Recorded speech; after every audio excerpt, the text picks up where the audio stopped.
नमस्कार दोस्तों। गेहूं की खेती किसान भाई ऑर्गेनिक खेती भी करते हैं। ऑर्गेनिक खेती करते हैं तो ऑर्गेनिक फर्टिलाइजर डालते हैं। वहीं रासायनिक खेती कर रहे हैं तो रासायनिक फर्टिलाइजर डालते हैं।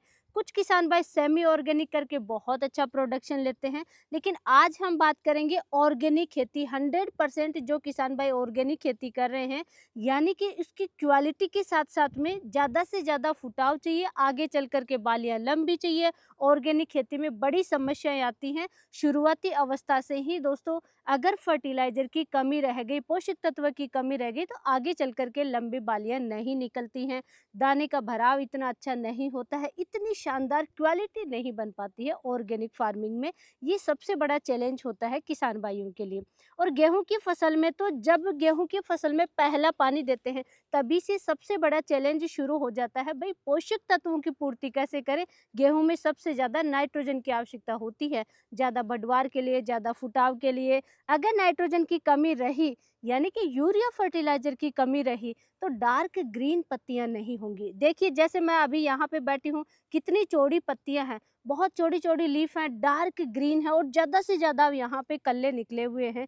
इस तरीके की फसल आपको भी चाहिए ऑर्गेनिक खेती में, तो कौन कौन से फर्टिलाइजर डालनी चाहिए, ये डिटेल से जानकारी आज की वीडियो में मैं शेयर करने वाली हूँ। जो फॉर्मूला हम हमारे खेतों में इस्तेमाल करते हैं, वही फॉर्मूला आज की वीडियो में मैं आपसे शेयर करने वाली हूँ। अगर आपको भी खर्चा नहीं करना है, ऑर्गेनिक खेती कर रहे हैं, उसमें भी इस फॉर्मूले का इस्तेमाल कीजिए। लेकिन इसके साथ साथ में आप रासायनिक खेती कर रहे हैं, कॉमर्शियल पर्पज से आप खेती कर रहे हैं, खर्चा नहीं करना, मात्र 150 रुपए का ही खर्चा करना है, तो दोस्तों शानदार जबरदस्त फॉर्मूला आज की वीडियो में शेयर करने वाली हूँ, तो लास्ट तक आप जरूर बने रहें।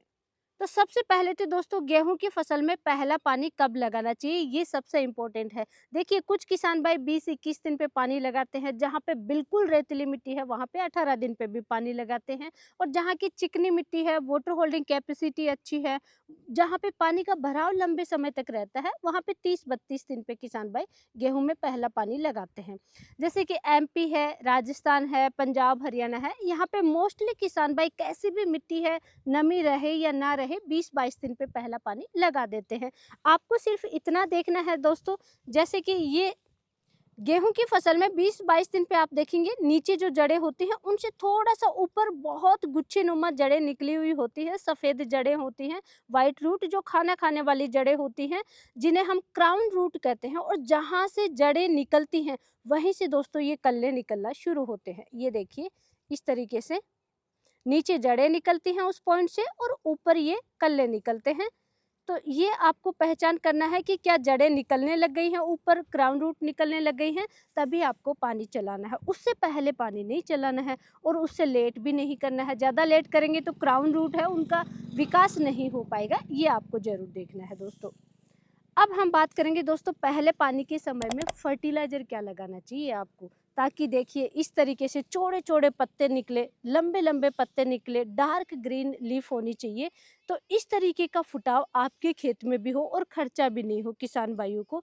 तो इसके लिए दोस्तों हमेशा रिकमेंड करती हूँ, गेहूं की फसल में पहला, दूसरा, तीसरा पानी बाली निकलने से पहले पहले कम से कम 2 बार आप इस फॉर्मूले का इस्तेमाल कर सकते हैं। इस ऑर्गेनिक फर्टिलाइजर को घर पे बना करके आपको इस्तेमाल करना है। सबसे पहले 200 लीटर का आपको टैंक लेना है, डंडा और ड्रम आपके पास जरूर होना चाहिए, खर्चे की बचत करनी है तो। 200 लीटर के टैंक में 20 से 25 केजी पुराने, 6 महीने पुराने उपले होने चाहिए। 6 महीने, 1 साल, 2 साल, जितने पुराने हो उतने ज़्यादा पुराने ज़्यादा अच्छे रहेंगे। हाँ, लेकिन ताज़ा आपको नहीं लेना है, इस चीज़ का ध्यान रखना है। 20-25 केजी उपले लेकर के ऊपर उन पे पत्थर रख देंगे, नहीं तो वो ऊपर की साइड आ जाते हैं। उपले में जो भी पोषक तत्व हैं वो पानी में अच्छे से मिक्स हो जाए और वो आपकी फसल को लगने चाहिए, इसलिए उपले नीचे रहें, उसके लिए आप एक मोटा सा पत्थर रख दीजिए। अब उसमें दोस्तों सबसे इम्पोर्टेंट, गेहूं की फसल में पीलापन नहीं आए और ज़्यादा से ज़्यादा बहुत ही अच्छे तरीके से काम हो गेहूं की फसल में, उसके लिए आपको यूज करना है छाछ, लस्सी या मट्ठा या बटर मिल्क जिसे हम कहते हैं, उसका इस्तेमाल करना है। देखिए 100% ऑर्गेनिक गेहूं की खेती करते हैं तो 20 लीटर छाछ तक आप इस्तेमाल कर सकते हैं पानी के समय। जड़ों में जाना चाहिए दोस्तों। और अगर आपको सेमी ऑर्गेनिक खेती कर रहे हैं, जहाँ पे आप यूरिया डीएपी का भी इस्तेमाल करते हैं, आपका मकसद है प्रोडक्शन बढ़ाना, तो ऐसी सिचुएशन में छाछ आप 5 लीटर भी इस्तेमाल कर सकते हैं। 5 लीटर से 20 लीटर तक कितनी भी छाछ आप ले सकते हैं। 10 लीटर बहुत अच्छी मात्रा है, नहीं तो 5 लीटर आपको लेना है छाछ या लस्सी। इसको भी दोस्तों उसी उपले के साथ में ही डाल देना है। अब आपको लेना है, सर्दियों का समय है, ठंड का असर नहीं होना चाहिए, ज़्यादा से ज़्यादा माइक्रोबियल एक्टिविटी हो, उसके लिए सबसे बेस्ट फर्टिलाइज़र के रूप में इस्तेमाल करना है दोस्तों गुड़। गुड़ और छाछ का कॉम्बिनेशन ज़बरदस्त रिजल्ट देता है दोस्तों, किसी भी फसल में आप इस्तेमाल करते हैं, और गेहूं की फसल में विशेष तौर से बहुत अच्छा रिजल्ट मिलता है।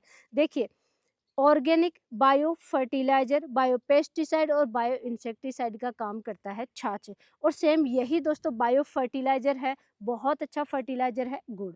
इसमें भी बहुत तरीके के पोषक तत्व होते हैं जो कि हमारी फसल को लगेंगे, लेकिन हमारा मकसद है गुड़ को इस्तेमाल करने का कि इनकी जड़ों में माइक्रोबियल एक्टिविटी होनी चाहिए, ताकि जो मिट्टी में पहले जो फर्टिलाइजर थे वो फसल को लगे।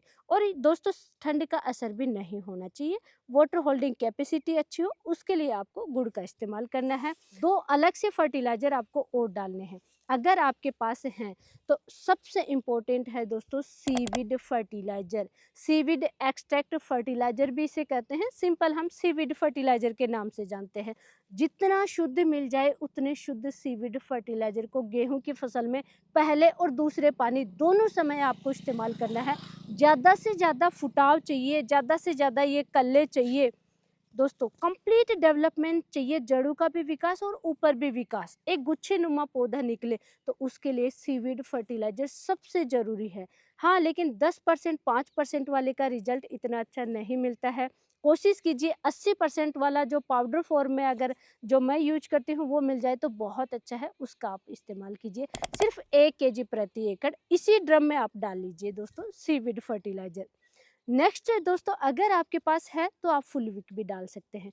फुलविक एसिड से क्या होगा दोस्तों, ये जो यहाँ से जो तना बनता है ये मोटा बनेगा, स्टोरेज बढ़ेगा, गेहूं के पत्ते हैं वो भी थोड़े से मोटे निकलेंगे और स्टोरेज बढ़ेगा, ताकि आगे चल करके दाने का भरा मोटा होगा और दाने में चमक बहुत अच्छी आएगी, क्वालिटी बहुत अच्छी होगी। और साथ ही आप जो रासायनिक खाद डाल रहे हैं या पहले का जमीन में जो पड़ा हुआ है वो अपटेक हो जाएगा फुलविक एसिड से। अगर वो है तो आपको जरूर डालना चाहिए, नहीं है तो फुलविक एसिड को आप स्किप कर सकते हैं दोस्तों, लेकिन सीविड जरूर डालना है। ये सारी चीज़ें दोस्तों ड्रम में डाल करके आपको 7 दिन रखना है, 7 दिन बाद में अपनी फसल में इस्तेमाल करना है। इस्तेमाल करते समय आपको छानना है, छान करके दूसरे टैंक में और फिर पतला करना है, थोड़ा सा पानी और मिलाना है, फिर आपको चलाना है। अब दोस्तों, जो किसान भाई एडवांस खेती करते हैं, ऑर्गेनिक खेती में भी बहुत अच्छा प्रोडक्शन किसान भाई लेते हैं, ऐसे किसान भाई दोस्तों कुछ अलग काम भी करते हैं। देखिए, ये कल्चर तो आपको तैयार करना ही करना है, कैसे भी आप खेती करें, खर्चा ज़्यादा नहीं है, प्रोडक्शन इससे बहुत अच्छा मिलेगा, कल्ले बहुत अच्छे निकलेंगे इससे आगे चल करके दोस्तों, बहुत ज़्यादा फुटाव होगा। लेकिन एडवांस खेती करने वाले किसान भाई पानी चलाने से पहले 1-2 चीज़ों का इस्तेमाल कर सकते हैं, जैसे कि वर्मी कंपोस्ट 200 केजी आप लीजिए, यानी 2 क्विंटल आपको वर्मी कंपोस्ट लेना है। और यूरिया के ऑप्शन में आपको छिड़काव करके, जैसे यूरिया छिड़काव करते हैं वैसे ही वर्मी कंपोस्ट आप छिड़काव करके गेहूं की फसल में डाल दीजिए, और फिर पानी के साथ में ये कल्चर चला सकते हैं। इससे भी ज़्यादा आपको एडवांस चाहिए दोस्तों और खर्चा कम करना है, तो दोस्तों 20 लीटर गोमूत्र आप चला दीजिए, और गोमूत्र के साथ में एनपीके के बैक्टीरिया आप डाल दीजिए, जैसे कि 500 ml से 1 लीटर तक एनपीके के बैक्टीरिया आप ले सकते हैं। एनपीके कंसोर्टिया में आते हैं, जिसमें कि एजिटोबैक्टर है, पीएसबी है, फॉस्फेट सोलेबलाइजिंग बैक्टीरिया है, केएमबी है, पोटास मोबिलाइजिंग बैक्टीरिया है। यानी जो नाइट्रोजन फॉस्फोरस पोटास जो फिक्स हो गए हैं, हमारे पौधे अपटेक नहीं कर पा रहे हैं, वो अवेलेबल फॉर्म में करवा देते हैं पौधों को ये बैक्टीरिया।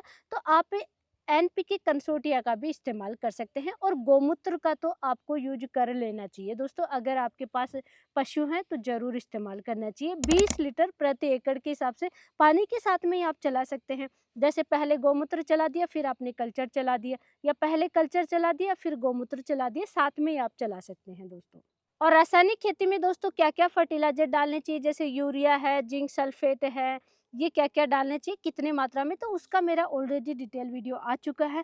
ये ज़बरदस्त फॉर्मूला है और हम हमारे गेहूं की फसल में इस्तेमाल करते हैं, इसलिए आपसे ये जानकारी शेयर करना बनता है। और आप इस फॉर्मूले का जरूर इस्तेमाल कीजिए, ज़्यादा से ज़्यादा अपनी फसल में फुटाव लीजिए। और ऐसे ही नॉलेजफुल जानकारी के लिए वीडियो को लाइक कीजिए, ज़्यादा से ज़्यादा किसान भाइयों तक शेयर जरूर करें। धन्यवाद।